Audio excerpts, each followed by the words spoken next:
My name's David Rodwin, and this is The Life. So, I just woke up from two of the most terrifying nightmares of my entire life. I don't know why I had nightmares last night, because I went to bed at a reasonable time. I didn't have anything to eat or drink before I went to bed, but here are the two nightmares. The first one was I was with some friends going to a restaurant, and the restaurant was through a cavern. It almost felt like it was Pirates of the Caribbean from Disneyland, and you're inside and it's dark and there's grottos and there's water and we're walking along wooden planks, and I'm terrified of fish. I'm an ichthyophobe. It's a stupid phobia, I'll grant you that, but I'm afraid of fish.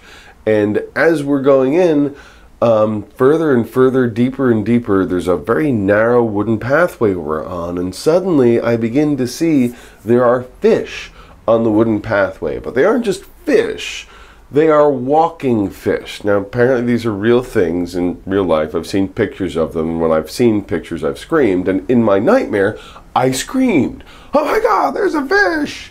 And it's a walking fish, and it's got these little feet, and it's walking around. But it was behind me. From where it already came, so I couldn't return. I had to keep on going forward, and I'm trying to keep cool because I'm there with friends. I don't want to cause a whole scene. I'm like, okay, there's a fish that came out of the water onto the plank. Okay, we'll eat. It'll be fine.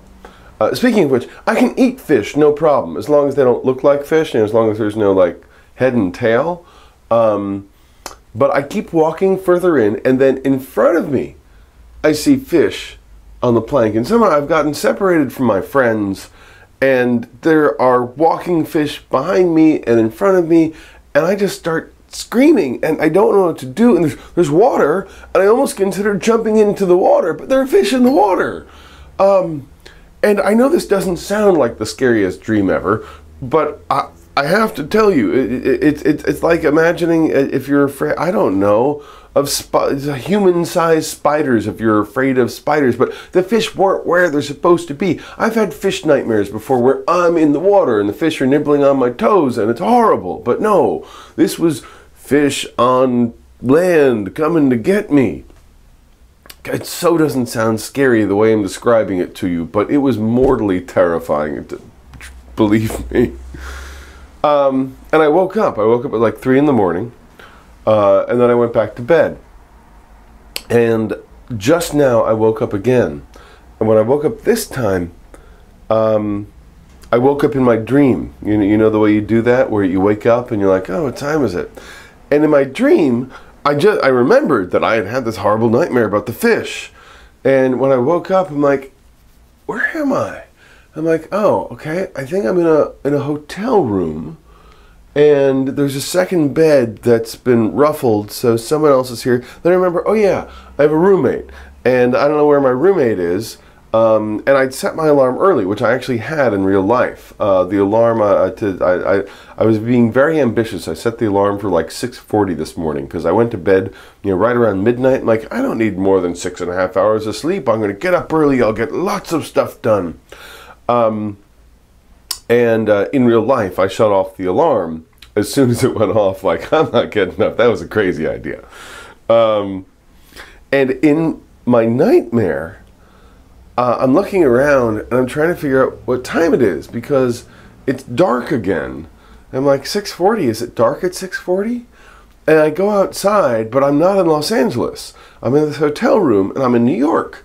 And I come downstairs and I think it's a film shoot that I'm on.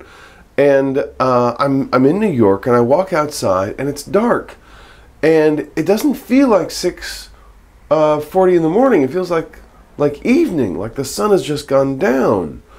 And I check my watch, and it's 6:40 p.m., which means I slept almost 24 hours, and I'm very confused because I didn't think that, there are times when I've slept a whole lot, and I needed it, and I didn't think I needed to sleep. So I'm walking around very confused, and I get in my car. I have my car in New York, so I'm driving around in the convertible, and I'm somewhere, I think, in the West 50s, and suddenly I'm at a stoplight, and someone comes up to me, and I never see the person. All I see is their hand. They come up to me from behind, like here, or I know it must have been this side.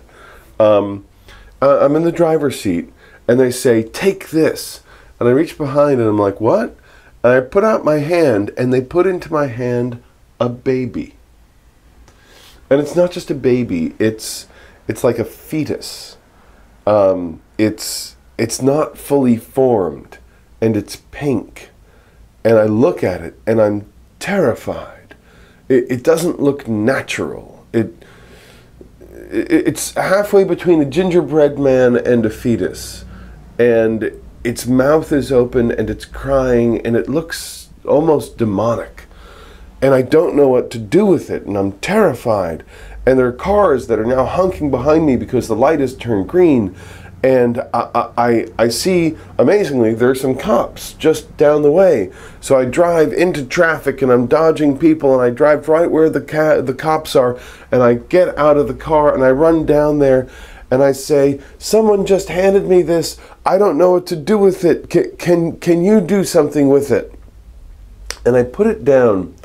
There's stairs, and there's a big stone handrail, and I put it down on the stone handrail, and the cops are beginning to gather around, and they look at it and they say, "We're not sure what to do here. We're going to have to take your information, and you may have to take this home." And I'm like, "It's not mine. I swear to God.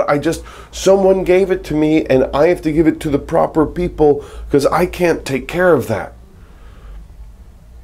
And as I say this, the creature begins to die in front of us, and we're watching it, all of us together. And it, almost like in a Spielberg film, it begins to melt, and it melts into the concrete handrail. And there's a cabbie who's standing next to me, and the two of us just start screaming.